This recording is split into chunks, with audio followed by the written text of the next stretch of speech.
Verán, sin conocerlas, sin tocarlas, un tipo llamado Maxi, el mayor depredador de niñas pequeñas en Internet, consiguió someter a centenares de ellas. Cuando digo niñas, son niñas, entre 8 y 11 años, a las que obligaba a hacer todo tipo de aberraciones ante las webcam de su ordenador. Detrás del seudónimo de ese tipo, Maxi, que se había convertido casi en una leyenda en el oscurísimo mundo de los pedófilos, se escondía un malvado de carne y hueso, por supuesto, un chico joven, relativamente, 29 años, peruano, que fue detenido en su país, pero gracias al trabajo de la policía nuestra, de la policía española. Hoy Rendueles y Marlaska nos quieren llevar, como el coronel Kurz de Apocalipsis Now, al corazón de las tinieblas, ¿no? A ese inframundo de los pederastas, de la mano de este peruano, Maxi, uno de los más peligrosos. Buenas tardes a los dos. Hola. Hola, buenas tardes. Lo primero que queremos saber es cómo empezó la policía española esta operación que llevó a 2 de sus agentes, porque tuvieron que tomarse un avión y plantarse en un suburbio de Lima, la capital del Perú, para dar con este individuo. Bueno, pues hace ya más de un año, los agentes de la Unidad de Investigación Tecnológica, la antigua BIT, convertida hoy en unidad, estaban patrullando la red, observando lo que se movía en los foros de pedófilos, cuando descubrieron en uno de esos lugares cientos de imágenes filmadas por el mismo autor, firmadas por un tal Maxi. Uh-huh. Siempre igual, siempre eran filmaciones de niñas muy pequeñas, de entre 8 y 11 años, que se desnudaban o se mostraban en actitudes sexuales muy explícitas y siempre delante de sus webcams. Has dicho, Manu, que los policías españoles patrullaban la red. O sea que se puede patrullar la red, digamos, en el mismo concepto que cuando hablamos de patrullar las calles, ¿no? O sea, quizá porque se pueden colar en esos foros de pedófilos. No, sí, no. Los policías patrullan muchos lugares de Internet como patrullan las calles, como dices. Pero aquí en España hay un grave problema al que alguien debería poner solución. Uh-huh. Y es que, a diferencia de lo que ocurre en otros países civilizados o de nuestro entorno, los policías españoles no pueden actuar como agentes encubiertos en los foros de pedófilos. La ley española lo prohíbe expresamente. ¿Ah, sí? Es decir, si un policía español se hace pasar por pederasta y envía imágenes de pedofilia para hacer picar el anzuelo a algún depravado real, de los de verdad, ¿sí? Un juez diría que eso es un delito provocado y echaría por tierra toda esa investigación, la anularía. Pero los jueces sí avalan la figura del agente, por ejemplo, el agente de policía encubierto que se mete en esos foros en la lucha contra el tráfico de drogas o el terrorismo, por ejemplo. O sea, un policía puede hacerse pasar por traficante, incluso por simpatizante de Al-Qaeda, para desmantelar una de esas redes criminales, ¿no? Así es, y sería fundamental que pudiese existir en ese ámbito también, el de la pederastia, porque lo que ocurre ahora es que nuestros agentes pueden ver lo que pasa en un foro, de hecho lo ven, pero llega un momento en el que están limitados, porque hay filtros que no pueden superar. En esos lugares el acceso está restringido exclusivamente a quien acredita, digamos, que es un pedófilo, ¿no? A quien aporta material, al que comparte imágenes con el resto de los usuarios. Para poder abrir esas últimas puertas hay que presentar como credencial que eres un pedófilo convencido y activo, además, imágenes de niños, y por eso hoy por hoy la policía española no lo puede hacer, con lo cual se queda a las puertas de ver muchos delitos que se cometen allí. Pues mira, efectivamente, que alguien se lo diga al ministro Gallardón, que está en plena reforma de Código Penal, ¿verdad? Habría que cambiar urgentemente esa legislación. No es cuestión de valorar la gravedad, pero no se entiende por qué para perseguir el tráfico de cocaína sí vale que un policía se infiltre y se haga pasar por uno de ellos, y en cambio no para seguir a un pedófilo o a un torturador de niños, ¿no? En fin, seguro que alguien le pasará recado al ministro Gallardón. Que no quiera que le entrevistemos no quiere decir que no quiera escucharnos, ¿verdad? Bueno, contabais que la policía española detecta a este Maxi, detecta sus vídeos repugnantes, y ahí ven que aparecen niñas muy pequeñas. De eso hace más de un año. Imagino que lo que hacen es tratar de llegar a conocer la identidad real de ese individuo. No pueden directamente porque eso es casi imposible. Maxi, como la totalidad de los pedófilos que actúan en Internet, se mueven en lo que se llaman redes darknets, que intentaremos explicar lo que son. Son rincones oscuros de Internet, son zonas o redes en las que es posible enmascarar el IP, es decir, la identidad real de tu ordenador. Moverse por esas zonas oscuras, de las que no vamos a dar demasiadas pistas, permite asegurar el anonimato total del usuario, ocultar tu identidad. Así que la policía española tiene que coger en este caso un camino más largo para tratar de llegar a ese Maxi, y lo que hizo fue intentar identificar a sus víctimas. ¿Y eso es posible? O sea, con las imágenes de una niña que puede ser de cualquier ciudad, de cualquier país del mundo, grabada delante de su webcam, ¿se puede llegar a identificar a esa cría? Bueno, pues la Unidad de Investigación Tecnológica de nuestra policía está entre las mejores del mundo, probablemente, y tiene una amplia experiencia precisamente en ese tipo de trabajos. Hemos contado aquí en otros territorios negros cómo, por ejemplo, fueron capaces de llegar a una víctima y también a su verdugo, a Nanisex, hoy en prisión, gracias a un billete de tren de cercanías que sostenía en su mano un bebé.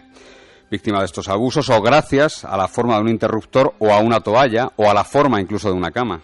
En este caso, en el caso que hablamos de Maxi, su mejor pista, la mejor pista de la policía española, después de tener que ver cientos de veces, frame a frame, imágenes muy dolorosas, nosotros, Manu y yo, vimos algunas preparando este Territorio Negro y son duras, lo que vieron, decía, fueron unas letras que tenía grabadas, como una inscripción, la camiseta de una niña de 11 años, que era protagonista de un vídeo que el tal Maxi había subido a la red el 18 de diciembre del 2012. ¿Y qué ponían esas letras de la camiseta? Digamos, ¿fueron suficientes para llegar a identificar a la víctima? Las letras son esas letras que llevan muchos uniformes de colegios concertados. En este caso era un anagrama con el nombre de un colegio de Canarias. Los investigadores ya tenían un sitio por donde empezar a mirar, ¿no? Se fueron hasta el colegio y allí en efecto encontraron a esa niña, a la niña de las imágenes. La pequeña accedió a colaborar con la policía y les contó una historia que los agentes, en cuanto empezaron a oírla, les sonaba. La historia de un grooming, un consumado especialista en grooming. Grooming, tomen nota de este palabra, grooming. ¿Qué es eso? ¿Qué les contó esa niña de 11 años a la policía? Les contó que varios meses atrás una chica de su edad o algo mayor que ella había contactado con ella a través de Facebook y de Messenger, y que después de ese primer contacto virtual las dos crías empezaron a comunicarse a través de la webcam de ambas, ¿no? Lo que esta niña canaria, la víctima, veía desde su casa era otra niña con la que estaba jugando y chateaba. Después de varias charlas inocentes, la nueva amiga, la del otro lado de la cámara, le preguntó que si le habían crecido los pechos, le pidió luego que se los enseñase y que se los tocase. La niña canaria accedió a ese juego, a esa curiosidad, en principio nada sucia, entre dos crías que están creciendo. Claro. Pero sin saberlo ella, el grooming estaba en marcha. A ver, un momento. Decís que lo que la víctima veía, esa niña canaria, en su ordenador, con quien ella creía que se estaba comunicando, era otra niña de su edad y la veía. ¿Cómo es posible esto? Bueno, pues porque Maxi, como todos los buenos groomers, tiene una aplicación en su ordenador que le permite lanzar una imagen, lanzar una grabación, digamos. Así hace creer a quien está al otro lado de la pantalla que él, en este caso, no era un hombre adulto, sino otra cría. Cuando la víctima se desnudó, accedió a sus peticiones, Maxi grabó esa imagen y ya en ese momento sí que se destapó, se quitó la careta y a partir de aquí lo que hacía, como todos los groomers, era pedirle a la cría que hiciese más numeritos delante de la cámara, la amenazaba con enviar a todos sus contactos, a sus amigos, esas imágenes que tenía ya de ella y que él había grabado. Pobrecitas, y esas niñas son incapaces de darse cuenta de dónde se están metiendo, porque tienen 8 años o 9, claro. Y qué capacidad de hacer el mal. La colaboración de esta niña de Canarias ayudó a la policía española, supongo, a encontrar a este Maxi, ¿no? Fue fundamental. Esa cría es, como decimos en el norte, una jabata, una valiente, porque dejó que la policía explorase su ordenador y ahí encontraron la dirección de correo electrónico empleada por el pederasta, que se llamaba Meli Gentil. Ya había algo tangible para intentar llegar hasta Maxi, allí donde se escondiera, y la policía fue luego identificando más víctimas en los vídeos. Había 14 niñas en España. ¿14 solo en España? Una más en Argentina. Niñas que protagonizaban vídeos que el tal Maxi etiquetaba como gordita rica, ricura, aprendiendo cositas ricas. Los agentes no dejaban de vigilar lo que hacía y se dieron cuenta de que había que darse mucha prisa en cazarlo porque se estaba radicalizando. Cuando decís que se estaba radicalizando, ¿qué queréis decir exactamente? Bueno, pues Maxi ya no se quedaba satisfecho con esas humillaciones y cada vez exigía más a sus víctimas. La policía contemplaba, en esos vídeos que iba colgando periódicamente, cómo ya no se conformaba con ver a las crías desnudándose ante la webcam. Les hacía introducirse objetos, practicar la zoofilia con sus mascotas e incluso llegó a obligar a 2 hermanas a montar un numerito delante de la cámara. ¡Qué horror!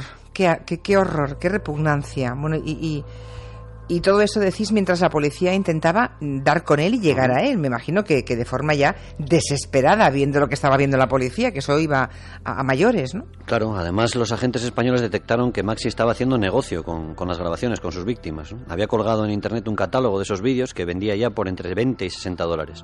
Dejaba ver unos segundos de cada vídeo para cebar y para verlo completo los pedófilos de todo el mundo que navegaban por internet tenían que pagarle esa cantidad. El análisis de ese correo electrónico de la niña llevó a la policía española hasta un centenar de IP y todas estaban en la misma zona de los alrededores de Lima, en Perú.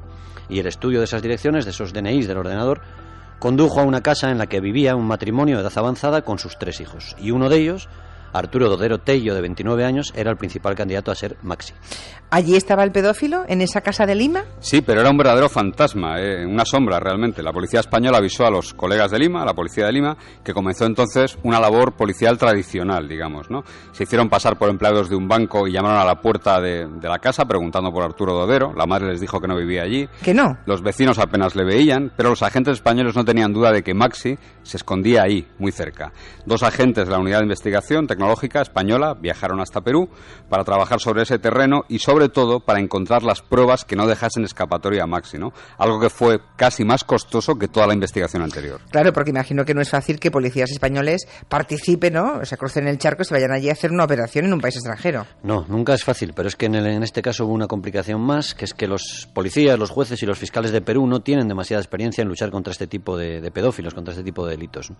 Y finalmente la diplomacia y el buen hacer de los dos policías españoles que estaban allí, sobre el terreno, en Lima, convencieron a una fiscal de Perú de que los nuestros tenían que participar en el registro y que tenían que buscar in situ las pruebas del delito porque seguramente estaban en el ordenador del detenido. Lo que ocurre es que al final las cosas se complicaron. ¿Qué les pasó entonces? Pues nuestros policías contemplaron atónitos cómo los colegas peruanos aparcaban sus coches patrulla, perfectamente identificados, como de la policía, en la puerta de la casa del objetivo, salían uniformados, así que Arturo Dodero, el pedófilo, intentó huir y ocultar las pruebas. Al final logró ser detenido cuando escapaba por una puerta trasera, pero cuando los agentes pusieron en marcha el ordenador, pensaron que se habían equivocado, porque no había ni una sola prueba. Ni una sola prueba, o sea, no tenía en ese ordenador ningunas imágenes de los centenares de niñas a las que se supone que había grabado y vejado, ¿no?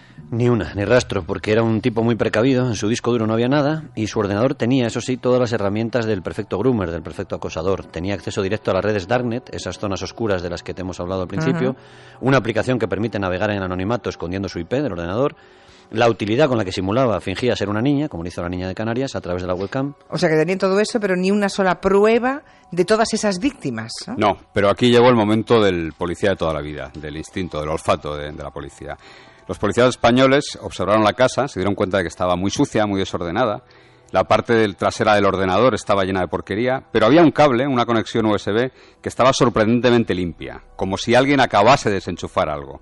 Así que se pusieron a buscar y bajo la cama donde estaba sentado el padre de Arturo Dodero, allí había un disco duro externo. Naturalmente estaba encriptado, no se podía acceder a él sin las claves, si Maxi no las facilitaba, claro. Y no sé si preguntar cómo consiguieron sacarle las claves, pero tuvo que decirlo, supongo. Sí, tuvo que decirlo. Aquí hubo mucho también de policía tradicional, de guerra psicológica con el detenido, ¿no? Se dieron cuenta los policías españoles de que Dodero estaba aterrorizado pensando que de un momento a otro sus compatriotas policías le iban a dar una tunda importante.